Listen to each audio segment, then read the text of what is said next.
In previous episodes of the Articles Read series, I've focused on a concept I call the central dogma of coffee. I started with that concept because it gives us a good model to understand how the coffee industry works, how the money flows, how value is created, etc. I have provided links to those specific episodes in this episode's show notes. This episode kicks off the next series I'll be covering, which is the idea of local consumption. Local consumption means that coffee is consumed in the same country or region in which it was produced. There are several advantages to local consumption, but the primary advantage from my point of view is that it keeps the entire supply chain in the producing country, and that hopefully keeps all the money in the same country. I first learned of the concept at the World Coffee Producers Forum held in Colombia in 2017. The forum was important to me because it was an opportunity for me to see and hear from hundreds of producers and hear what truly concerns them about coffee production. Bill Clinton was one of the keynote speakers, and one of the themes he kept coming back to was using coffee as an anchor to improve a country's economy. He obviously operates on a much larger scale than I can, but what I hope to do is take his ideas and incorporate them into my small circle of influence. And to me, that means encouraging producers to think first like business people, then build a business that focuses on local consumption, and only after that to take the leap into globalized coffee trade. There are a lot of requirements and assumptions that go into that, and those details will be fleshed out over the next 3 episodes of this series, starting with this one. The first article I wrote about local consumption is titled Increasing Local Consumption, written in 2018. I wrote it after having compiled all of my notes, recordings, transcripts, tweets, Instagram posts, etc. from the forum. I have provided a link in the show notes to all of that information if you are interested. It's a lot of material, all of which was quite formative to the way I look at and understand the coffee industry right now. So now, here's the first article in the series on local consumption titled Increasing Local Consumption. One of the things repeated at the World Coffee Producers Forum was the need to increase local consumption of coffee. After hearing everyone's defense of the proposition, I certainly agree with it. I've also done a bit of research on my own, which is the basis for this article. Before we can start to explore local consumption, we need a growing middle class. Coffee is a luxury item, and even more so with specialty coffee. Before we try to increase the local consumption of higher quality coffee, we need a consumer who has the disposable income to afford a more expensive product.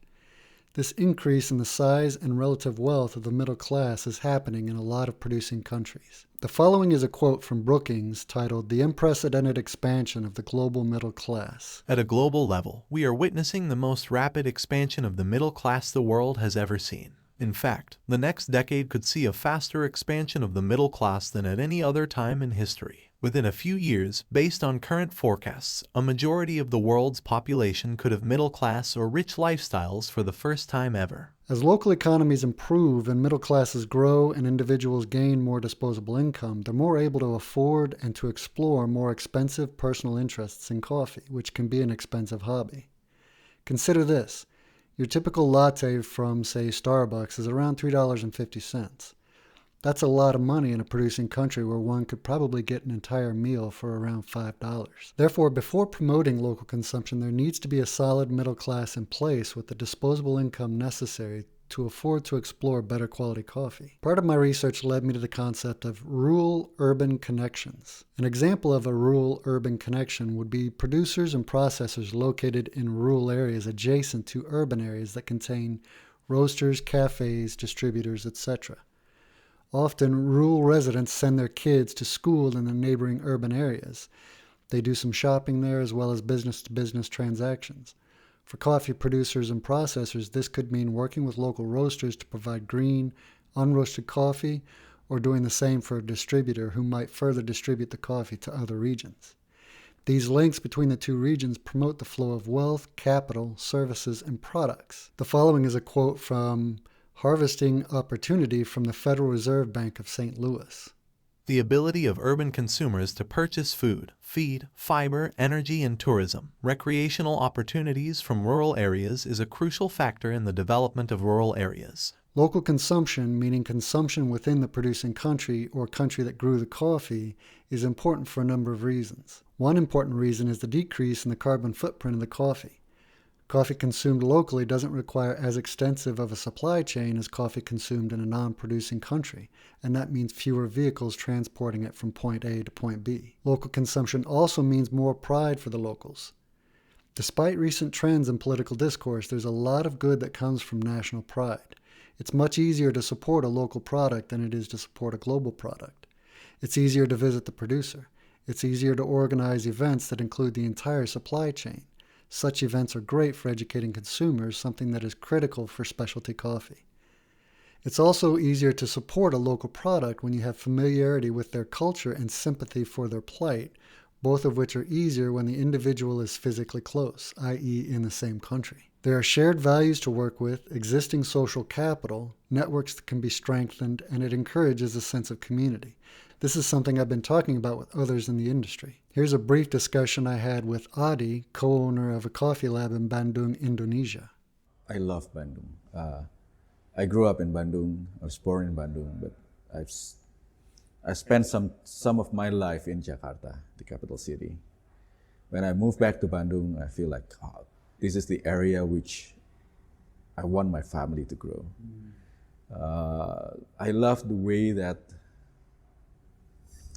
the barista community here, the manual brew community, we able to do competitions without having to have big sponsorships.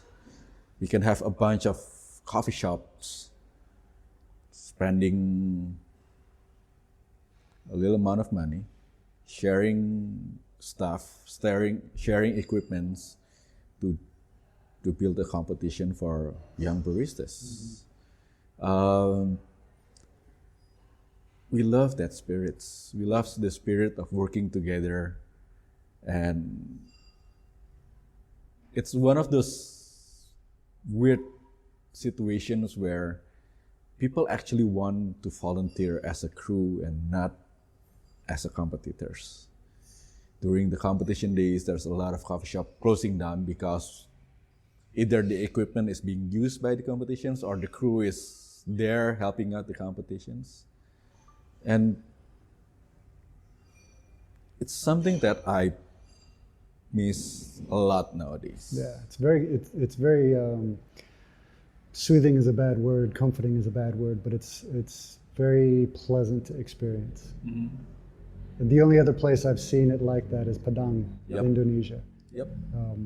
And both communities are very near to production, and I wonder how much of that plays a part in it. You know, the whole notion of this is our coffee because it was grown just an hour or so from here by our people. You know, it's maybe bad to say our people, but it is still communal and it is still family oriented. I think that's very good. Yep. Well, for the competitions, usually for the first round, the committee is gonna be supplying the coffee, and we usually use the coffee from farmers around our city. So I think that's the luxury of doing a competition in origin, because you have a lot of coffee you can showcase. Yeah. The following audio is a section of an interview I did with William Edison, another coffee professional in Indonesia, discussing what local consumption means to him and how the local market benefits and is currently expanding. So you're doing an awful lot for Indonesian coffee market. Of course, since we are here and we found Indonesia have a very good quality of coffee, so we only explore the Indonesian-based coffee. Awesome. Yeah. Yeah, Tanamara does that as well. All of their retail sales, I believe, are local Indonesian coffee. Yeah. It's one of the things I really like about it. Yes. Is you get that focus. I think it's important to develop a local consuming market for the coffee so that Indonesians can enjoy the best of the coffee that they produce. Yeah, definitely. There's what happened in Indonesia now. Everybody is talking about coffee, about the specialty, about the taste. But as you know, the coffee price in specialty market in Indonesia is now quite hike.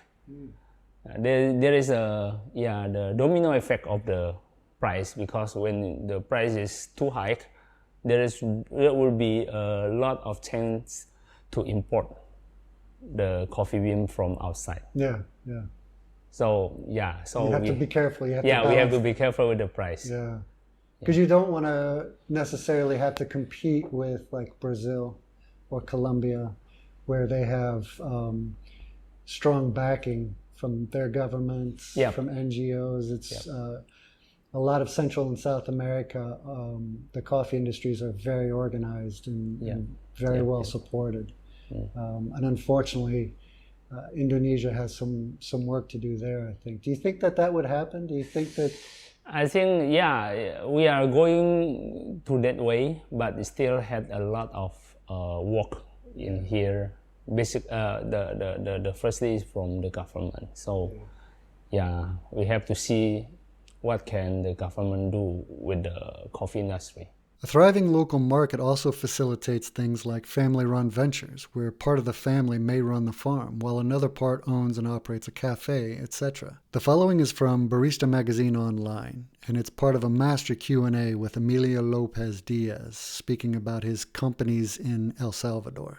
In El Salvador, we run a company called 4M Cafes, and here we currently own and produce coffee at 4 farms: Finca Ayutepeque, Finca San Gabriel, Finca El Manzano, and Finca La Cumbre. These are located from 1,000 to 1,550 meters above sea level, and roughly cover an area of about 280 hectares. We also run a mill at Finca El Manzano that processes coffees from our farms, but also from other neighboring farmers as well. It is through the company also that we export coffee from El Salvador to the US, most of Europe, Australia, Korea, and Japan. All of those interconnected enterprises employ people and increase the flow of money in their given area. Not only that, when one is involved in producing a quality product that is known to many locally, it can be a source of pride, and that pride increases the quality of work, which increases the quality of the product, which is a virtuous cycle. It's also important to note that coffee professionals in producing countries have been exposed to the specialty industry, or third wave coffee, for quite a while now, and they learn very fast. In areas where tourism is a major industry, the exposure is even greater. With a growing local middle class, local boutique shops are booming, and this will reinforce the entire chain within the country. Case in point, I'm finishing this article in a coffee shop in Indonesia called Tanamara, which sources all their beans locally from Indonesia. They have some great coffees on offer and roast everything fresh and local. Their supply chain is incredibly small because the beans never leave the country. And even better, Indonesians are able to experience some of the best coffee their country produces. And this is a win-win if I've ever heard one. This is Michael with Oil Slick Coffee, and that was me reading my article titled Increasing Local Consumption. Thank you for listening.